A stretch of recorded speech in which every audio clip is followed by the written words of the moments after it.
नमस्कार good morning भाई माने दशहरा तो बहुत कम कम दिन रहा माने आम ये पाखरे गोटे जगार बेंगलोर ओडिया लोक दुर्गा पूजा बोधे करते काली आसते बुलापी आसिक कहला भाई आउ दुर्गा पूजा हो जीव बुलिया दशहरा को ना ठीक अच्छे जीवा बुलापी आउ सब पर आमर कौन है आमर ये जो जलिका दुकानटा चलता ना 2 दिन 3 दिन हम है आमर ए बंद रखा जाए बंद रखा जाए मऊसा को आइले ना मऊसा मस है मस 1.5 मास है मऊसा को रेस्ट नहीं मऊसा विरक्त हो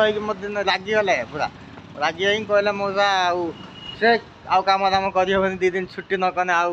मुंड खराब है ये दशहरा को भी गोटे प्लस पॉइंट कहीं ना ना छुट्टर सब गाँव को जाती आम सांग पिला भी सब जी आसुले डेलीवर काम करते भी सब कहीं आउ ना चालू पुणी आउ 2 दिन 3 दिन पर पुणी देखिए किंतु गोटे कथा कौन वीडियो बना प्रमुख उद्देश्य है ये ओडिया लोक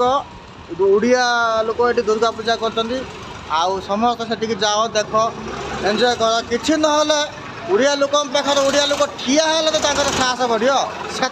कर पैसा दियो कि न दियो पाखे बहुत पैसा अच्छी से मासक 2-4 लाख 5 लाख रोजगार कर बहुत पैसा अच्छे बास पाखक जाई खाली साथ दियो ठिया हो देखिया दशहरा के ओडिया लोक साथ दौरान से वीडियो बना कहली।